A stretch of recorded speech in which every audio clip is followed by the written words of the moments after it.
Puluhan ikan paus terdampar di pantai Alor, Nusa Tenggara Timur.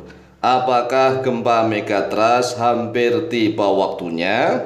Nah, untuk menjawab pertanyaan seperti ini, maka kita harus tahu nih tentang tanda-tandanya, ciri-cirinya. Karena segala sesuatu itu biasanya didahului oleh tanda-tanda, oleh ciri-ciri. Ada sebab, ada akibat. Jarang sekali terjadi gempa atau terjadi bencana alam yang tidak ada tanda-tandanya. Oleh sebab itulah, kenali tanda-tandanya. Tanda-tanda yang pertama, mengapa banyak ikan yang terdampar di pantai? Ini mulai dari ikan yang terdampar di pantai daerah Lebak, Banten, kemudian di Garut, kemudian sekarang ikan-ikan besar di pantai Alor, Nusa Tenggara Timur. Ikan paus itu ikan sangat besar sekali. Nah, ikan besar sampai terdampar di pantai. Beritanya bisa dilihat di YouTube maupun di Google. Nah, kalau berita di Google bisa diketik di Kompas TV, Alor Kompas TV. Puluhan paus terdampar puluhan paus terdampar di pantai Liliwera, Kabupaten Alor, Nusa Tenggara Timur. Peristiwa ini membuat geger warga dan viral di media sosial. Berdasarkan rilis dari UPTD Taman Perairan Kabupaten Alor, puluhan paus dilaporkan terdampar di pesisir pantai pada hari Jumat tanggal 6 September tahun 2024. Ini kan berarti terjadi belum 1 minggu ya. Kan ini Jumat 6 September. Sedangkan saat ini kan hari Senin, Jumat, Sabtu, Ahad, berarti baru 3 hari. 3 hari yang lalu terjadi fenomena alam. Ikan paus terdampar di Kabupaten Alor, Nusa Tenggara Timur.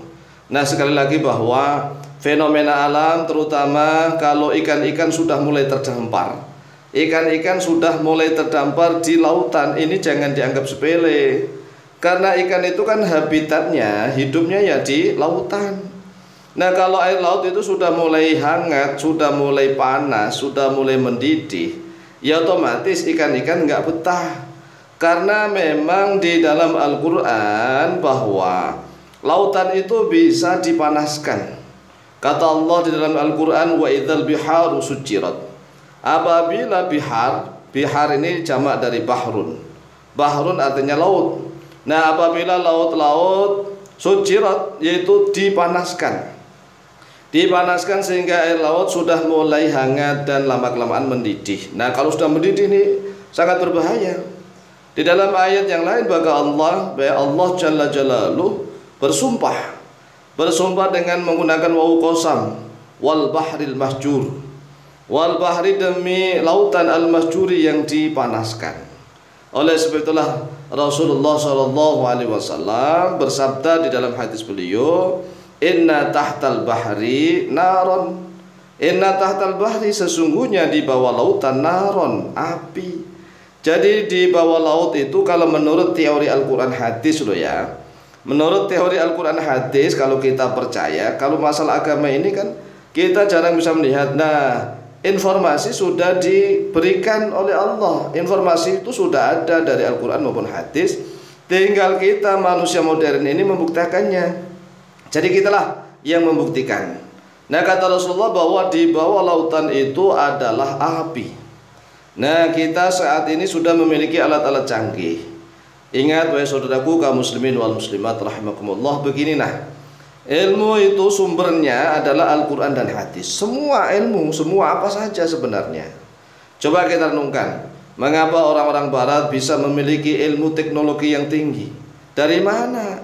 Apakah ilham wangsit begitu? Apakah mereka mengadakan penelitian? Nah, kalau jawabannya mereka melakukan penelitian, hipotesa, ya melakukan berbagai macam uji coba, itu pada awalnya ada isyarat. Nah, isyarat ilmu itu sebenarnya sudah difirmankan oleh Allah. Karena sumber ilmu itu dari Allah. Allah sudah mengirimkan segala sumber informasi di dalam firman-Nya. Disebut surat cinta. Nah, surat cintanya ini disebut Al-Qur'anul Karim. Mengapa Al-Qur'anul Karim disebut surat cinta? Karena isinya itu kan surat-surat. Surat cinta dari Allah mulai di surat Al-Baqarah, ya kan, mulai dari surat Al-Baqarah, surat Al-Fatihah. Kalau kita melihat mushaf kan surat pertama surat Al-Fatihah. Kemudian yang surat yang kedua surat Al-Baqarah, surat Ali Imran dan seterusnya. Nah, ini semuanya sudah ada sumber berbagai macam ilmu pengetahuan. Baik itu ilmu duniawi, ilmu ekonomi, ilmu perdagangan, ilmu astronomi, ilmu geologi, kemudian geofisika, ilmu kedokteran, ilmu kimia, fisika dan seterusnya. Itu sudah lengkap di dalam Al-Qur'anul Karim. Jadi isyarat ilmu itu sudah lengkap di dalam Al-Qur'anul Karim. Tinggal kita mengembangkan dan semakin untuk membuat ilmu itu sangat logis.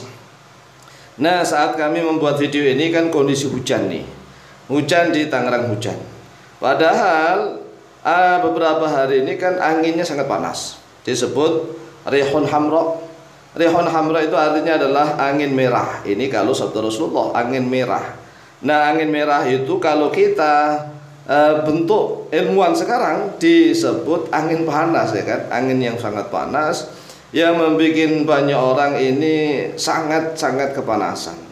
Di mana-mana gerah nih, bahkan di mana-mana sampai kekeringan.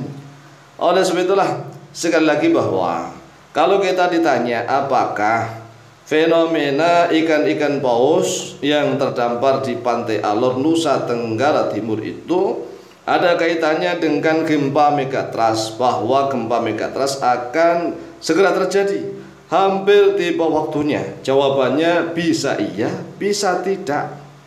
Mengapa bisa iya, bisa tidak? Begini, jawaban yang pasti bahwa laut itu mengalami suhu yang berubah. Itu jawaban pasti. Lah, mengapa di dalam lautan itu mengalami suhu yang berubah? Ya sudah kita terangkan tadi.